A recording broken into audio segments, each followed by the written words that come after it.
Hi friends, good evening. आज मैंने आप लोगों के लिए अलजेब्रा लाया है। तो सबसे पहले हम ये जानते हैं कि अलजेब्रा है क्या। वैसे तो इनकी डेफिनेशन बहुत ही छोटी है, लेकिन इनका यूजेज जो है बड़े लार्ज स्केल पे होता है। इनके अंदर लगभग 12 चैप्टर्स आते हैं। इसलिए सबसे पहले हम लोग ये जानने की कोशिश करते हैं कि अलजेब्रा है क्या।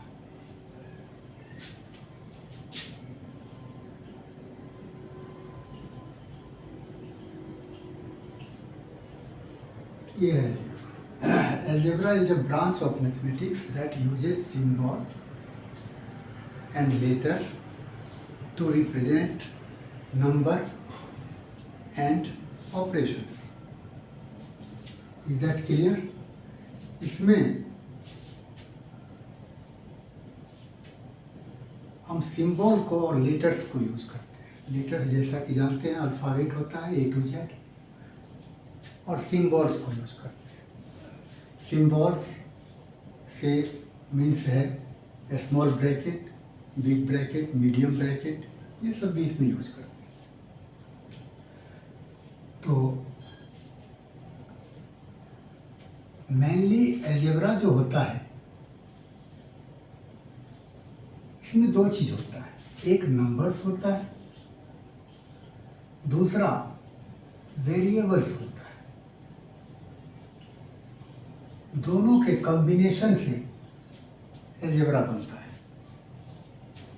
अब ये कॉम्बिनेशन से सेंस हमारा प्लस नहीं है, केवल प्लस नहीं है।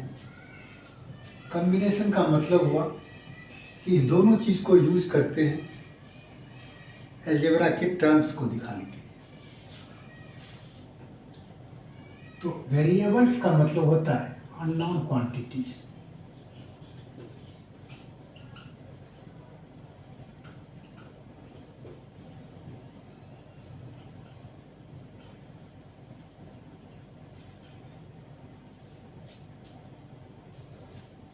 जिसके बारे में हमें कुछ पता नहीं होता है। और simply variables A to Z, और नंबर्स जैसा कि आप जानते हैं कि 0 to infinity। इस दोनों को कंबाइन करके हम अलजेब्रिक टर्म्स बनाते हैं।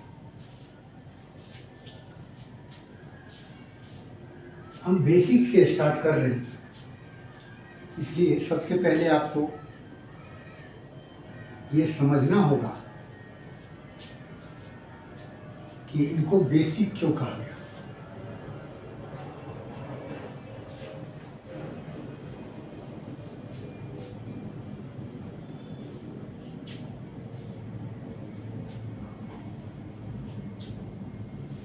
बेसिक इसलिए हमने यूज किया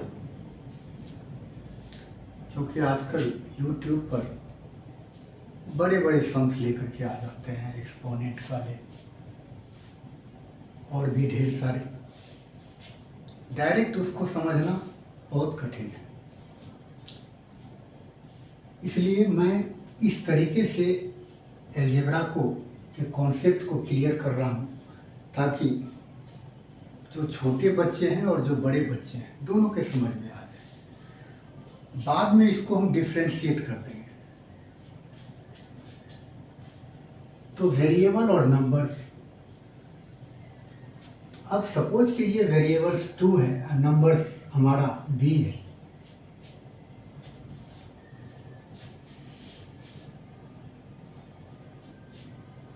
तो अगर हम 2b लिखते हैं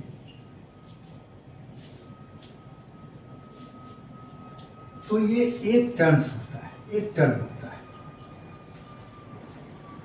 लेकिन अगर हम 2 प्लस b लिख दें तो इसमें 2 टर्म्स होते हैं। तो टर्म्स जो हम क्लासीफाई करते हैं वो प्लस माइनस के बीच में करते हैं।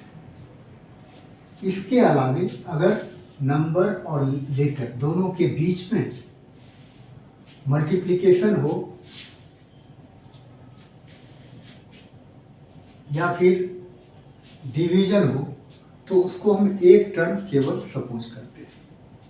जैसे 2/b अगर हो तो ये भी एक टर्म्स होता है, और अगर 2b हो तो ये भी एक टर्म्स होता है। तो मल्टीप्लिकेशन और डिवीजन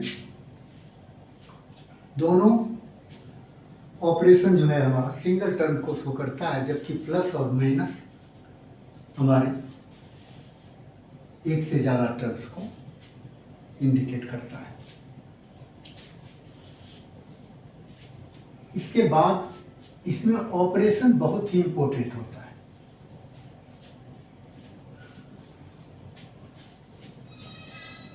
और ऑपरेशन करने के लिए टर्म्स के साइन को जानना जरूरी है। जैसे अगर कोई पूछे कि 2b का क्या साइन है, तो सिंपली हम यह जानते हैं कि टर्म्स का साइन ठीक उससे आगे होता है। मीन्स 2b का साइन यहाँ आएगा।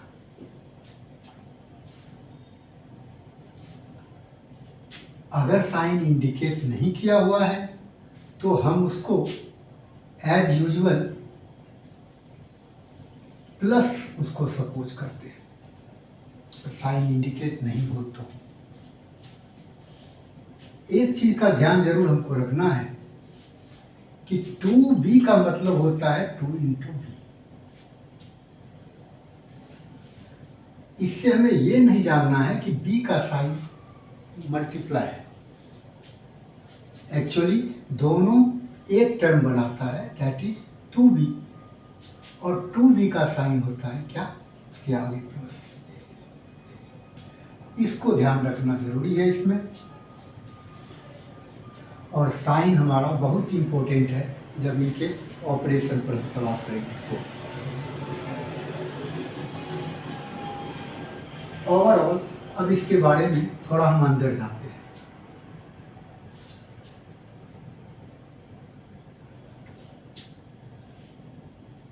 सबसे पहले हम ये जानना चाहेंगे कि इसमें जो ऑपरेशन होता है अलजेब्रा में,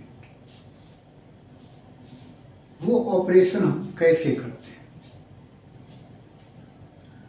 तो इसके लिए हम सबसे पहले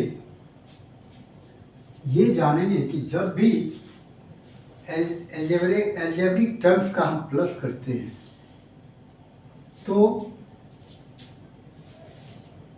हम वेरिएबल को वहाँ पर इम्पोर्टेंस कम देते हैं और नंबर को ज़्यादा देते हैं। मतलब आप जानते हैं कि 2 + 2 4 होता है, 2 + 3 5 होगा। इसका मतलब हुआ कि नंबर में किसी भी नंबर को आप ऐड कर सकते हैं, लेकिन वेरिएबल में ऐसा नहीं होता।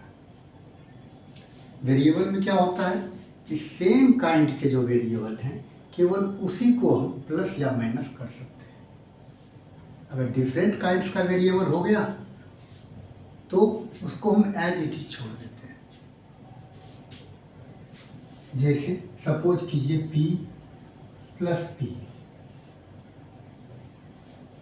अगर हम इसको प्लस करेंगे, जैसा कि हमने आपको कहा कि वेरिएबल को कभी प्लस नहीं करते, करते किसको हैं, तो उनके साथ जो कांस्टेंट लगा होता है, दैट मीन्स जो दो नंबर लगा होता है। जिस तरीके से आपने देखा कि अगर नहीं कुछ लगा हो तो साइन प्लस समझा जाता है, उसी तरीके से किसी वेरिएबल में अगर कोई नंबर नहीं लगा हो तो हम उसको यूनिट मानते हैं। लाइक p को हम 1p कह सकते हैं।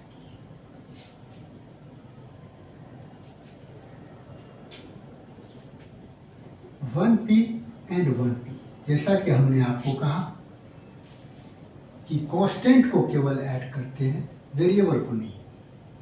वेरिएबल अगर सेम है तो दोनों में से एक को आप रख दीजिए, कांस्टेंट को ऐड कर दीजिए, P2P हो गया। और इसी तरीके से अगर देखा जाए 8P में P को प्लस करना हो तो ये हो जाएगा 9P।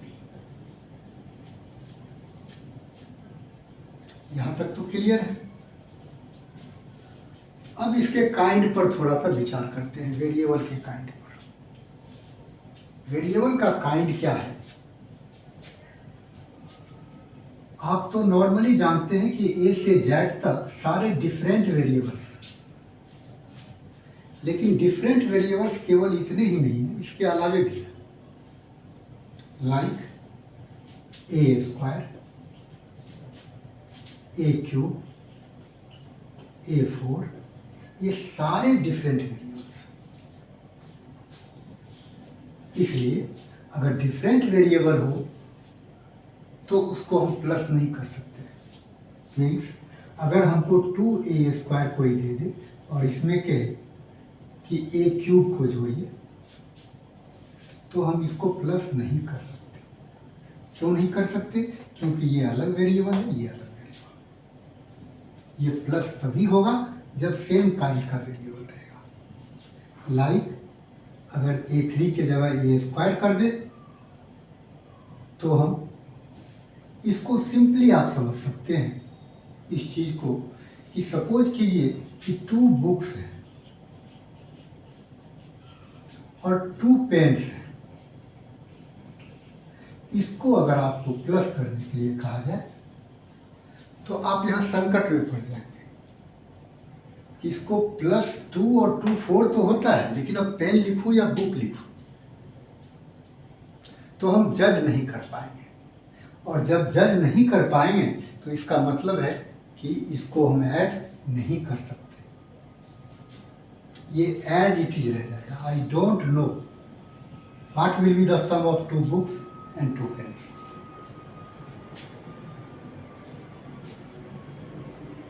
और सेम थिंग इसमें। तो अगर 3A+2B कोई कहे करने के लिए तो हम नहीं कर सकते, क्योंकि A and B are different kinds of variable.